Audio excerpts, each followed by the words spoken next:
Well, hey everybody, it's the middle of the week. I'm glad to be here with you and thankful that you've joined me for this video devotion. We're in Genesis chapter 33 today, so go ahead and open your Bible to that. By the way, just a heads up, I'm preaching from this chapter this Sunday on campus at First Baptist and online as well.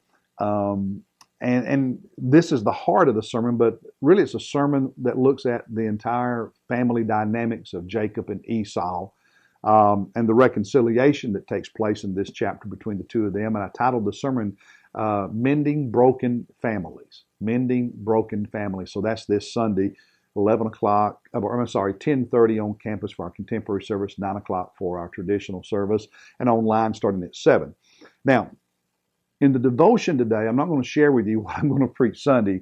There'll be some connection, but it's not the same thing.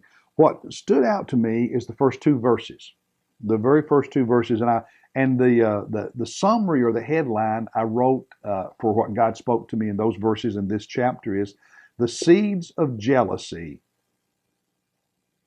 The seeds of jealousy once planted grow up to create problems. Verses 1 and 2, Jacob lifted his eyes and looked, and behold, Esau was coming. So he saw Esau with the 400 men coming to meet him.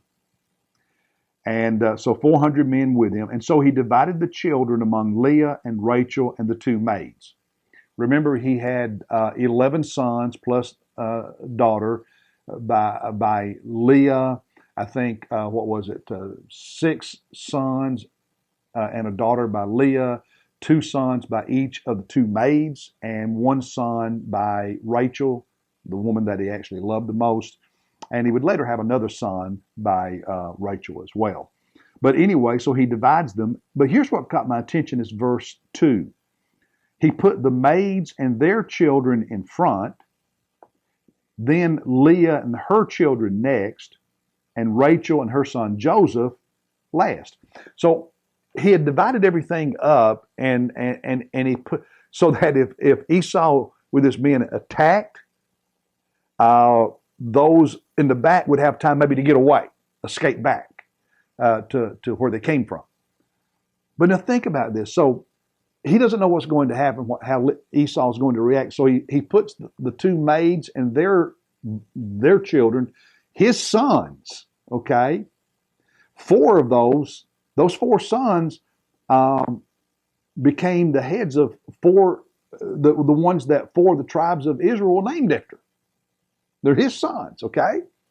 Then he puts Leah and her 6 boys and Dinah the daughter next, and then Rachel and Joseph in the back. Now, don't you think the way he lined those up said to the ones in the front, man, he doesn't care about us nearly as much as he does those in the back. I mean, he made it obvious in what he did, which ones he loved more, who's his favorite, and which ones you're expendable. Okay, I don't want you to die, but now I'd rather you die than this one die. What's the message that you think was sent not only to those wives, but to the kids? You think they remembered that? I do. You think they ever talked about it? Absolutely. You think the women ever talked about it? You better believe it. And then you get later in the book of Genesis over in chapter 37 when Joseph is 17 years old, the one at the back of the line with Rachel, because that's the one that, he didn't want to die. In Genesis 37, we're told very clearly that Jacob loved Joseph more than the others, and the others saw it. He showed it and they saw it. So there had been a pattern over the years of him showing favoritism to Joseph, loving Joseph and Rachel more. They saw, and they definitely saw it here when he put them up in front so they could die. They could die first if Esau attacked.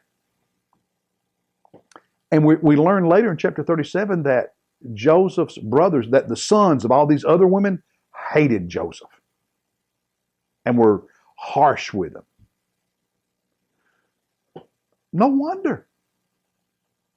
And it all started back here. Okay? As parents, we have to work really hard to be fair to our kids and consistent and not show favoritism. Because when we don't do that, we make it harder for our children to actually have healthy relationships with each other.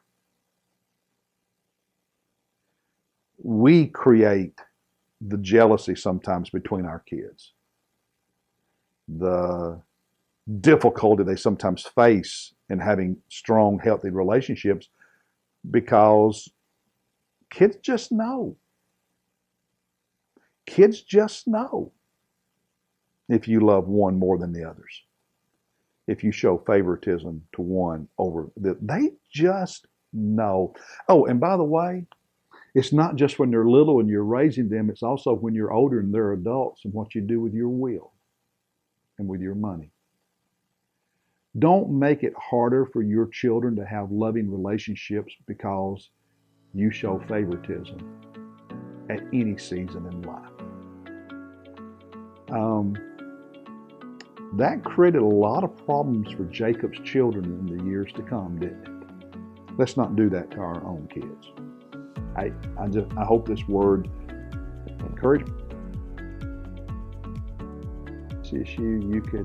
You can make some changes for the good. God bless you. I'll see you tomorrow.